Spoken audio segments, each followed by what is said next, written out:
because in commercial terms they were already developed and perfected, and vacuum fluorescent tubes were coming into use, and those would end up being the standard in the 70s for low voltage fluorescent sort of displays. So the Nemo, it really just fell through the cracks. Pretty much as soon as it came out, it was already outdated, and so I don't know if they were ever really even used, even in military space stuff. I don't think anyone really used it because, faced with all the possibilities of displays you had in 1970, from Nixie tubes to pneumatrons to mechanical kind of flip counters, projection displays. There were just so many options that why would anyone decide that, oh, we want to get the one that has a 1750 volt power supply, and that's what we want for our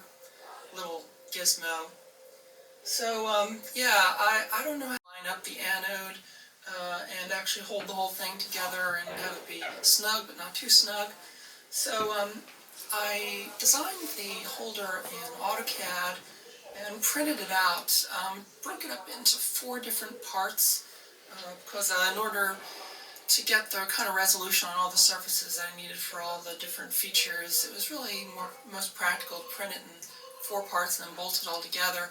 Because if you have any experience in 3D printing, you know that you really only have a reasonable guarantee of tolerances, the X and Y axis. The Z axis, it's not so accurate.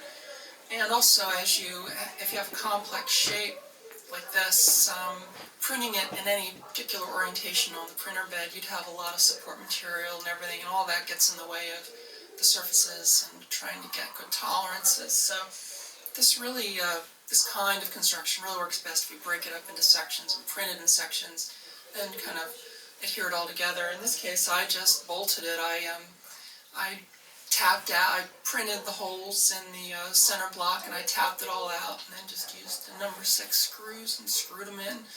So worked out really well. The top piece, the anode cover, I added last because I designed it so that after I soldered the high voltage lead, that I had this shroud printed out of PLA that I just glued on with some gel cyanoacrylate glue.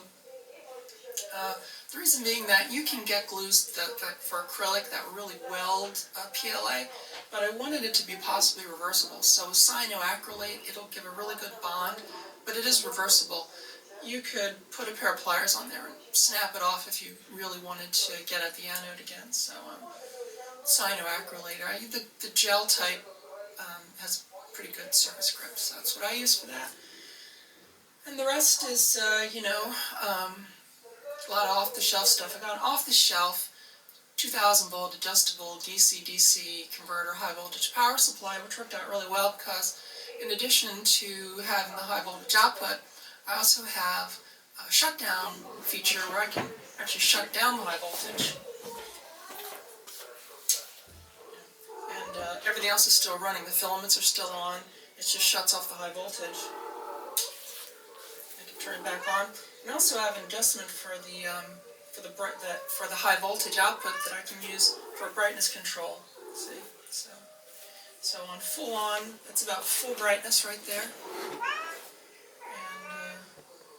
and I'm running it down about a little under voltage. So that's that's pretty much it.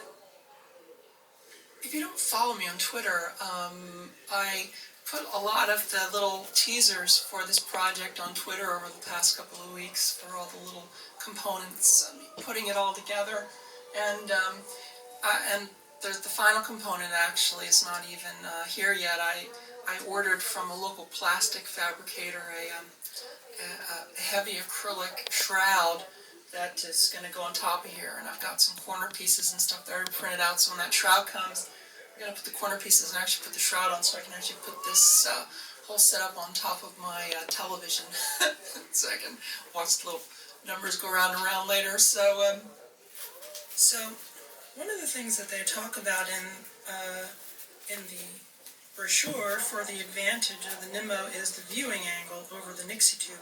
Because of the Nixie, you have all the different elements that are in the stack, and some of the ones in the back you really can't see from an oblique angle. So if you turn the tube sideways, you can see, yeah, it's got good side viewing. You can actually see the numbers at a fairly steep angle, even pretty much just like on the very edge. It's got that wraparound tube thing. So yeah, it's pretty good on the angle, but one of the problems that I've seen since I've fired this thing up is the great deal of reflectance, because there are so many different elements in the tube, especially in the front, because there's, you know, the thickness of the glass, and then there's a phosphor layer behind that, and so I did notice this reflectivity, or you can, if you're, you know, looking at the actual number, it's almost, you see a double image. It's not really a fact. It's not an artifact of the camera. I mean, I'm seeing it here too, and best as I can see is that the double image is caused by the refraction and reflection of the light inside the glass of the actual tube, because the tube glass on the end is pretty thick, I think, and so you're actually seeing the light bouncing, part of the light reflecting off the outer surface of the inside of the glass tube and then reflecting back onto the phosphor, sort of as a reflected, slightly refracted image, which sort of appears as a slightly larger, blurrier image of the number on top of the number. So, but yeah, it's very hard to photograph too, because the number is very bright and the tube is not. So, if I turn it down, like, I'm going to really make it dim here. Yeah. Doesn't really help with the view. For some reason, I'm not really picking up the color. I think it's because the color correction, because the lighting up here is kind of beigeish. But it is a bright phosphor green. It's not really blue like it's appearing in my monitor. Yeah, there you go. I'm really pleased it all came together. If you ever do run into a Nemo tube of any configuration, you should definitely snatch it up, because yeah, they are pretty amazing, forgotten pieces of technological history, no doubt about that. So anyway, let's go and look at the theory of operation for the Nemo. Okay, so this is a printout of that catalog that's available online, and you can Google it and find it yourself. This is the thing that really surprised me, is the catalog. This is it's dated 1969.